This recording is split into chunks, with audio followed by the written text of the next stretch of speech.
I never believed in curses. That is, until I moved into Blackwater Mansion.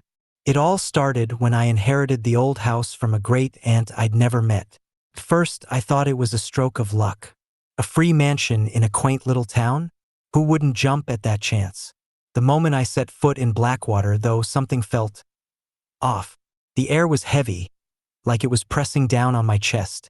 The floorboards creaked under my feet, almost as if they were whispering secrets. As I explored the dusty rooms, I couldn't shake the feeling of being watched. Eyes seemed to follow me from every shadowy corner. But that was just my imagination, right? Wrong. So very wrong. On my first night, I woke to the sound of footsteps in the hallway. Heavy, deliberate steps that stopped right outside my bedroom door. My heart raced as I lay frozen in bed, too terrified to move. The doorknob slowly turned, and I squeezed my eyes shut, praying it was all a dream. But the icy chill that swept over me was all too real. When I finally found the courage to open my eyes, the door was wide open. But the hallway beyond was empty. That was just the beginning of the terror that would consume my life at Blackwater Mansion. If only I'd known then what I know now, I never would have stepped foot in this cursed place. But I'm getting ahead of myself. Let me take you back to the start, to the day I arrived in town and first heard the whispers about the dark history of my new home. The locals were friendly enough when I first arrived, but their smiles never quite reached their eyes. It was like they were hiding something, a secret they were desperate to keep. I overheard snippets of hushed conversations at the local diner. "Poor soul," they'd say, glancing my way, "doesn't know what they're in for." Curiosity got the better of me. I approached an old-timer nursing a coffee at the counter. "What can you tell me about Blackwater Mansion?" I asked. His weathered face paled. "Best leave that place be," he warned. "Nothing but tragedy comes to those who live there." He told me about the original owners, the Blackwater family, how they'd made their fortune through questionable means, how screams would echo from the mansion at night, and how, one by one, the family members met gruesome, unexplained deaths. "They say Old Man Blackwater made a deal with the devil," the old-timer whispered, "and now that deal's been passed down to anyone fool enough to live in that cursed house." I laughed it off, of course. Just small-town superstition, I thought. But as I walked back to the mansion that evening, the shadows seemed to grow longer, darker. The wind whispered through the trees, and for a moment, I could have sworn I heard my name. That night, as I tried to sleep, the house came alive around me. Creaks and groans echoed through empty rooms. Shadows danced on the walls, taking on monstrous shapes. And then I saw it. A figure, dark and formless, hovering at the foot of my bed. I blinked, and it was gone. But the chill it left behind lingered until morning. I told myself it was just my imagination, fueled by the old man's stories. But deep down, a seed of doubt had been planted. What if there was some truth to the curse of Blackwater Mansion? Little did I know, I was about to find out just how real that curse was. Determined to prove the superstitions wrong, I decided to dig deeper into the mansion's history. The attic seemed like a good place to start. As I climbed the creaky stairs, the air grew thick with dust and something else, a scent I couldn't quite place. Musty and sweet, like decaying flowers. The attic was a maze of forgotten treasures and discarded memories. Old furniture draped in sheets loomed like ghosts in the dim light. But it was a small, ornate box that caught my eye. My hands trembled as I opened it. Inside lay a leather-bound journal, its pages yellowed with age. It belonged to Elizabeth Blackwater, the last of the family to live in the mansion. As I read, my blood ran cold. Elizabeth wrote of dark rituals performed in the mansion's cellar, of sacrifices made to gain wealth and power, and of a terrible price that would be paid for generations to come. The final entry chilled me to the bone. "The curse is real, it hungers, and it will never let us leave." A loud crash startled me. The attic door had slammed shut, plunging me into darkness. Heart pounding, I fumbled for my phone, using its light to find my way back. But the stairs, they weren't there. Where they should have been was just a solid wall. Panic set in as I realized I was trapped. And then I heard it. a low, guttural growl that seemed to come from everywhere and nowhere at once. Something was in the attic with me, hidden in the shadows. I backed away, my phone's light casting wild shadows. Furniture seemed to move on its own, closing in around me. The growl grew louder, closer. Just as I felt hot breath on the back of my neck, my heel caught on something. I fell backward, crashing through rotting floorboards. I landed hard in the room below, dazed but alive. The attic door was open now, innocent as ever. But the journal clutched in my hand proved it wasn't all a nightmare. As I limped back to my room, one thought echoed in my mind. I had to break this curse, or it would break me. The days that followed were a blur of terror and sleepless nights. The mansion seemed determined to drive me to the brink of madness. Objects moved on their own. Doors slammed shut, trapping me in rooms for hours. Whispers echoed through empty hallways, sometimes pleading, sometimes threatening. I'd wake to find cryptic messages scrawled on mirrors in what looked disturbingly like blood. Get out while you still can, or the curse must be fed. But leaving wasn't an option. Something was keeping me here, an unseen force that seemed to tighten its grip every time I thought about escaping. One night, driven by desperation, I decided to confront whatever was haunting the mansion. I stood in the grand foyer, heart pounding, and shouted into the darkness. "What do you want from me?" The response was immediate and terrifying. Every light in the house flickered and died.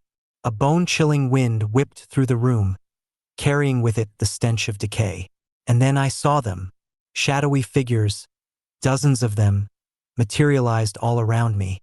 Their faces were twisted in agony, mouths open in silent screams. A voice, ancient and malevolent, echoed in my mind. "We want you to join us." I ran, blindly stumbling through dark hallways, the shadows always just a step behind. I finally collapsed in the kitchen, gasping for air. As my vision cleared, I realized I wasn't alone. A young woman stood by the sink, her clothes and hairstyles from another era. She looked at me with sad eyes. "I'm Elizabeth," she said softly, "and I'm so sorry for what's about to happen to you."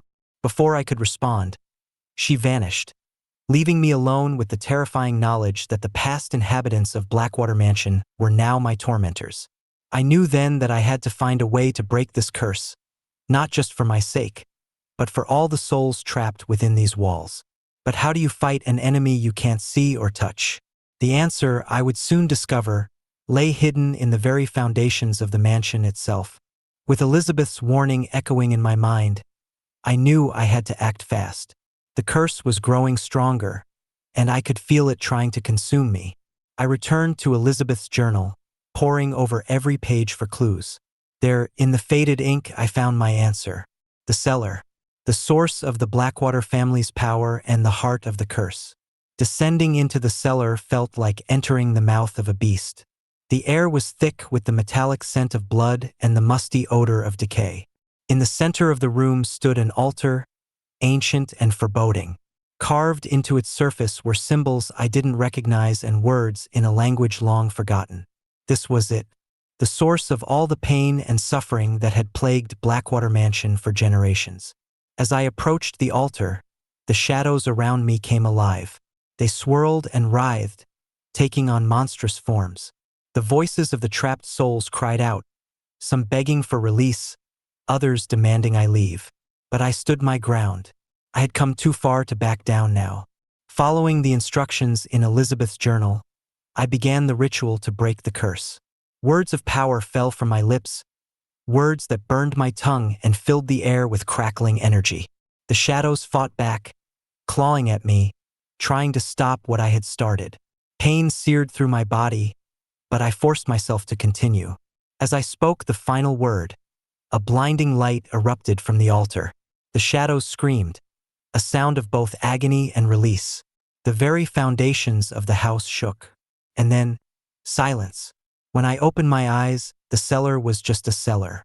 The oppressive atmosphere that had permeated the mansion was gone, replaced by a sense of peace I hadn't felt since I first arrived. Outside, the sun was rising.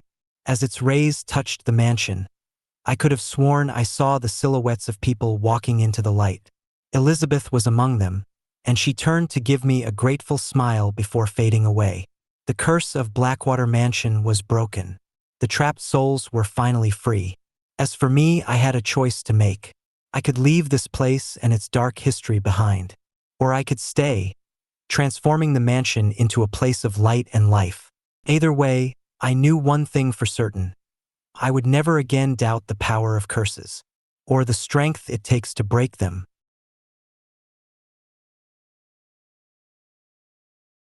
Have you ever felt like you were being watched? That creeping sensation on the back of your neck?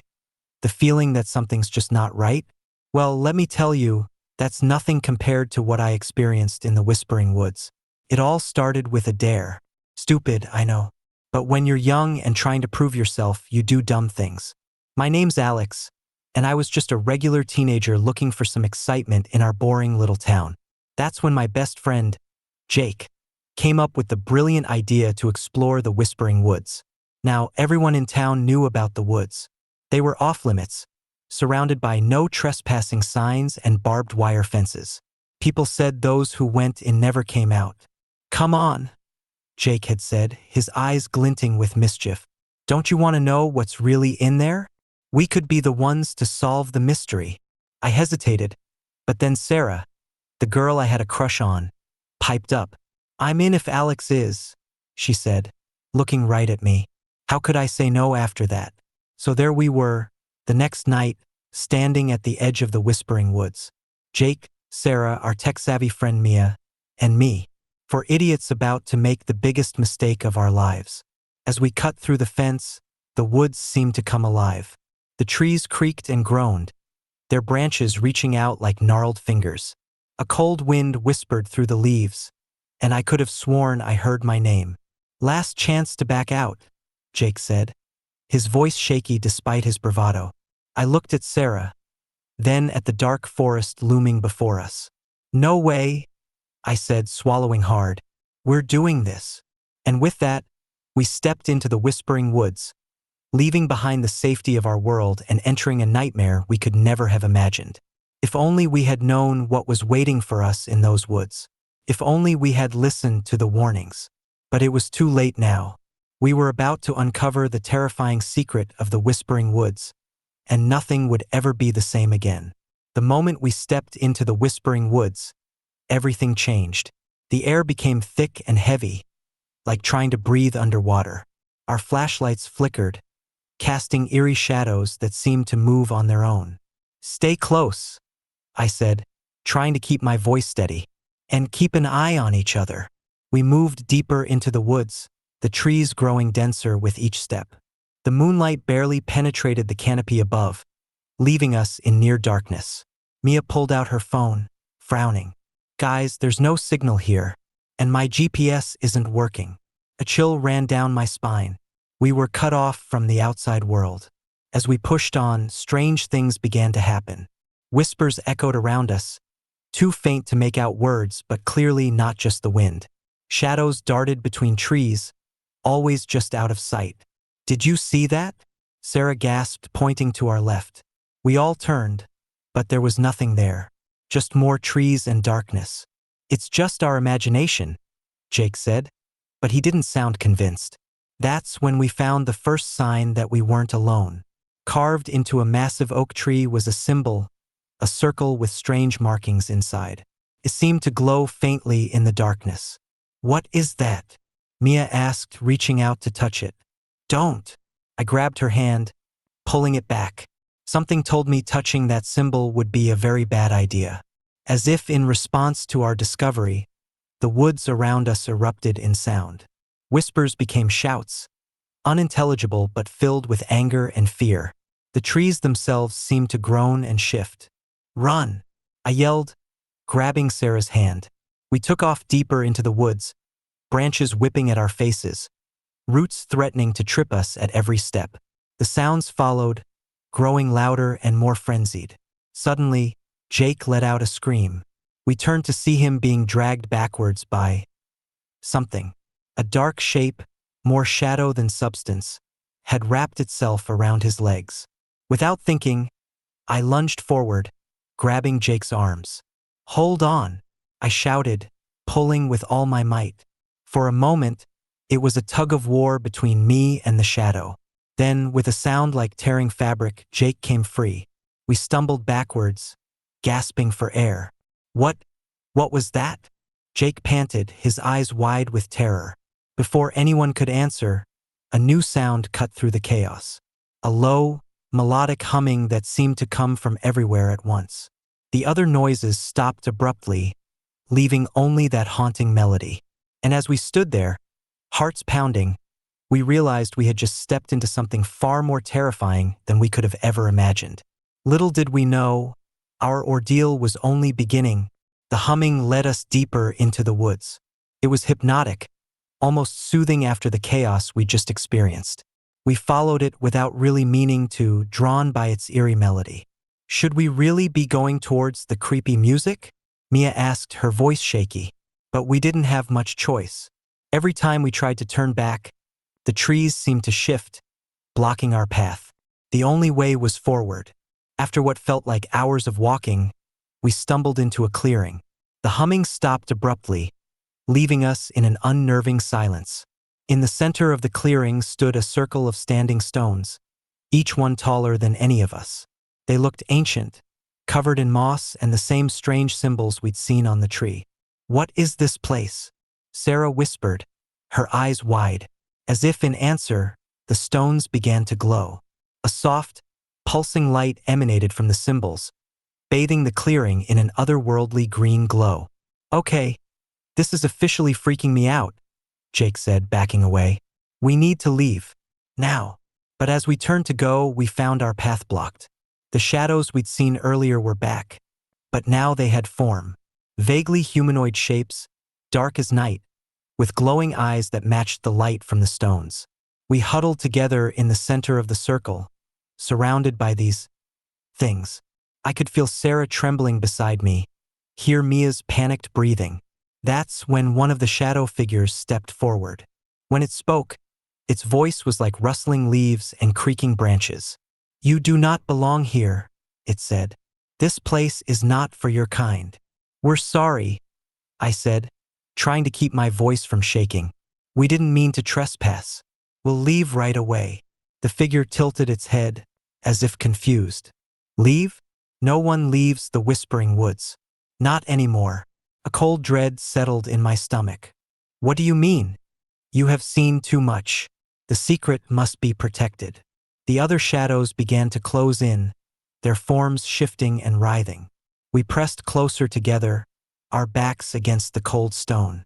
Just when I thought it was all over, Mia gasped. "Look," she said, pointing at one of the stones. The symbol on it had changed. It now looked like a door, and it was glowing brighter than the others. Without thinking, I pressed my hand against it. To my shock, it went right through, as if the stone wasn't there at all. "Quick!" I shouted, grabbing Sarah's hand. "Through here!" We didn't have time to think or question. As the shadows lunged for us, we threw ourselves at the stone, passing through it like it was made of mist. We fell, tumbling through darkness, the angry howls of the shadow creatures fading behind us. When we finally hit solid ground, we found ourselves in a place that defied explanation. We had escaped the clearing, but our journey into the heart of the Whispering Woods secret was just beginning. We landed hard on cold, damp ground. As my eyes adjusted to the dim light, I realized we were in some kind of underground cavern. But this was like no cave I'd ever seen before. The walls pulsed with the same eerie green light we'd seen in the clearing. Strange, plant-like growths covered every surface, moving slightly as if they were breathing. The air was thick and humid, filled with an odd, sweet scent that made my head spin. "Where are we?" Sarah asked, her voice echoing in the vast space. "I don't think we're in our world anymore," Mia said, her eyes wide as she took in our surroundings. Jake let out a nervous laugh. "What, like we've fallen into some kind of parallel dimension or something?" The look Mia gave him silenced his laughter. "Exactly like that," she said. As we got to our feet, I noticed something else. The ground beneath us was moving, subtle shifts and ripples, like we were standing on the surface of a calm lake. Guys, I said, trying to keep the panic out of my voice, I think we should keep moving. We picked a direction and started walking, careful to stay close together. The cavern seemed to go on forever, twisting and turning like the inside of some giant organism. As we walked, we began to hear things. Whispers just like in the woods, but clearer now. They spoke in a language I didn't understand, but the tone was unmistakable. They were afraid. Do you think? Sarah began, then hesitated. Do you think these could be the people who disappeared in the woods? The thought sent a chill down my spine. Were we hearing the voices of those trapped here before us? Suddenly, Jake stopped short. Look, he hissed, pointing ahead. In the distance, we could see movement. Shadowy figures, similar to the ones we'd seen in the clearing, but more substantial here. They moved with purpose, seeming to patrol the cavern. We ducked behind a large growth, watching as the figures passed by. That's when we saw what they were guarding. In the center of a large chamber stood a massive crystal, pulsing with energy. The light it gave off was blinding compared to the dim glow we'd grown accustomed to. What is that? I whispered. Mia's eyes were wide with a mix of fear and fascination. I think it's a portal, she said. Maybe our way home. But getting to it wouldn't be easy. The shadow creatures were everywhere, and who knew what other dangers lurked in this strange place. As we huddled there, trying to come up with a plan, a new sound reached our ears. A scream, human and terrified, echoing through the cavern. We looked at each other, the same thought in all our minds. Someone else was down here, someone who needed help. In that moment, we faced a choice. Do we risk everything to save a stranger? Or do we focus on finding our own way home? Little did we know, the decision we made would determine not just our fate, but the fate of two worlds. The scream echoed again, closer this time. We couldn't ignore it. We have to help, Sarah said, voicing what we were all thinking. Carefully, we made our way towards the sound, ducking behind the strange growths whenever shadow creatures passed by. The screams led us to a smaller cavern off the main chamber. What we saw there made my blood run cold. A girl, probably no older than us, was trapped in some kind of organic cage. The bars were made of the same pulsing, plant-like material that covered the walls. She was crying, desperately trying to break free. Around her, 3 shadow creatures stood guard. They seemed to be feeding off her fear. With each sob, they grew more solid, more real. We have to get her out of there, I whispered. Jake looked at me like I was crazy. How? Those things will tear us apart. That's when Mia's eyes lit up. I have an idea, she said. But it's risky. She explained her plan quickly. It was dangerous, but it was the only chance we had. I took a deep breath. Let's do it. Jake and I moved to opposite sides of the cavern entrance. Mia and Sarah stayed hidden, ready for their part. Hey, I shouted, stepping into view. Over here. The shadow creatures whirled around, their glowing eyes fixed on me. Without hesitation, they charged. I ran, leading them away from the cage. Behind me, I could hear Jake shouting, drawing the attention of the other creatures. As we led them on a wild chase through the caverns, Mia and Sarah made their move. They sprinted to the cage, Mia pulling out a small laser pointer she always carried. I hope this works, she muttered, aiming the laser at the cage's lock. To our amazement, the beam cut through the organic material like it was butter. The cage door swung open, and Sarah helped the girl out. Thank you, the girl sobbed. I thought I was going to die here. We're not safe yet, Sarah said. Can you run? The girl nodded, and they took off towards our agreed meeting point near the crystal. Meanwhile, Jake and I were running out of steam. The shadow creatures were faster, stronger, and they knew this place better than we did. Just when I thought we couldn't go on, we rounded a corner and saw the others waving at us from behind a large growth near the crystal. With a final burst of speed, we sprinted towards them. The shadow creatures were right on our heels, their cold touch just inches from my back. We dove behind the growth, pressing ourselves against the cavern wall. The creatures rushed past, confused by our sudden disappearance. For a moment, we all sat there, gasping for breath. We'd done it. We'd rescued the girl and avoided capture ourselves. But we weren't out of danger yet. We still had to figure out how to use the crystal to get home, and the shadow creatures would soon realize they'd been tricked. As we turned to the massive crystal, pulsing with otherworldly energy, we knew our greatest challenge still lay ahead. The secret of the Whispering Woods was within our grasp. But would uncovering it be our salvation or our doom? We huddled near the crystal, its energy making the air around us crackle. The girl we'd rescued, who told us her name was Lily, looked at it with a mix of fear and hope. "I've seen them use this," she said. "It's how they bring people here." "But can it send us back?" Jake asked. Before anyone could answer, a voice boomed through the cavern. "It is not that simple." We spun around to see a figure emerging from the shadows. It was like the other creatures, but larger, more defined. Its eyes glowed with an intelligence the others lacked. "Who are you?" I asked, stepping protectively in front of the others. "I am the Guardian," it said, "the keeper of the balance between your world and ours."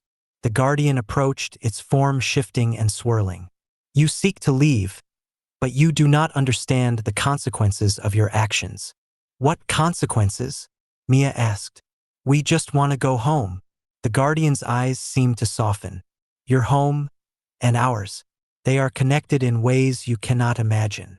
It waved a shadowy hand, and suddenly the air around us shimmered. Images appeared, showing us the truth of the Whispering Woods. We saw two worlds existing side by side. Our world, full of life and light, and this shadow realm, dark but vital.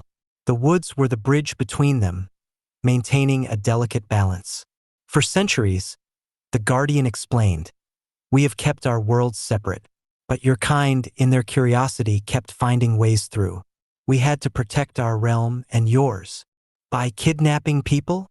Sarah asked, anger in her voice. The Guardian shook its head. "By keeping the secret. Those who stumbled through, we tried to return. But some were changed by their time here. They could not go back without risking both worlds." I thought of all the people who had gone missing in the woods over the years. "So you kept them here?" I said, realization dawning. "To protect both worlds," the Guardian nodded. "But now the balance is shifting. The barrier weakens. If it falls completely, both our worlds will be destroyed." We all fell silent, the weight of this revelation sinking in. Our little adventure had turned into something much bigger, much more important. "How can we help?" I asked, surprising even myself with the question. The Guardian seemed to smile, though it had no mouth. "Brave young ones, the crystal responds to the energy of both worlds. With your life force and our shadow essence, we can repair the barrier." "But will we be able to go home?" Sarah asked, voicing the question we were all thinking. The Guardian nodded slowly. "If the barrier is repaired, yes. You will be able to return to your world. But the process is not without risk." We all looked at each other, a silent communication passing between us. We had come this far together, and now we had a chance to not just save ourselves, but both our worlds. "What do we need to do?" I asked, stepping forward. The Guardian gestured towards the crystal. "Each of you must place a hand on the crystal. I will channel the shadow essence. Together, we can mend the tear between our worlds." We approached the crystal cautiously. Its pulsing light seemed to intensify as we got closer, as if it sensed our presence. "Ready?" I asked, looking at my friends. They nodded, determination in their eyes. As one, we reached out and touched the crystal. The moment our hands made contact, a surge of energy coursed through me. It was like nothing I'd ever felt before. A mixture of searing heat and icy cold, pain and euphoria. The Guardian began to chant in a language I didn't understand. The shadows around us swirled and condensed, flowing into the crystal alongside our own life energy. The cavern shook, stones falling from the ceiling. The plant-like growths writhed and pulsed. It felt like the very fabric of reality was being torn apart and rewoven. Just when I thought I couldn't take any more, when the energy threatening to overwhelm me, everything stopped. We fell to our knees, gasping for breath. The crystal's light had dimmed to a soft glow, and the air felt different. cleaner somehow, as if a great pressure had been lifted. "It is done," the guardian said, its voice filled with something like awe. "The barrier is restored." As we struggled to our feet, I noticed something strange. The shadowy figures that had chased us earlier were changing. They became more solid, more human-like. "The lost ones," the guardian explained. "With the barrier repaired, they can finally return to their true forms." Lily gasped as one of the figures approached her. "Dad?" she whispered, tears in her eyes. All around us, similar reunions were taking place. People who had been trapped in the shadow realm, some for years, were returning to themselves. The guardian turned to us. "You have done a great thing this day. Both our worlds owe you a debt of gratitude." "So, it's over?" Jake asked. "We can go home?" The guardian nodded. "The crystal will return you to your world. But remember, the Whispering Woods will always be a place of power. The secret must be protected." We said our goodbyes to Lily and the others. As much as they wanted to return with us, they knew they had been gone too long. Their lives were here now, guardians of the barrier alongside the shadow creatures. With one last look at the incredible world we were leaving behind, we stepped into the crystal's light. There was a moment of disorientation, a feeling of flying and falling at the same time, and then we were back, standing at the edge of the Whispering Woods, exactly where we had entered what felt like a lifetime ago. As the first rays of dawn broke over the trees, we looked at each other, forever changed by our experience. We had uncovered the secret of the Whispering Woods, faced unimaginable dangers, and saved 2 worlds. But as we walked back towards town, we knew one thing for certain. The Whispering Woods would keep its secrets, and we would be their guardians, protecting the barrier between worlds, for as long as we lived. The end? Or perhaps just the beginning of a new adventure.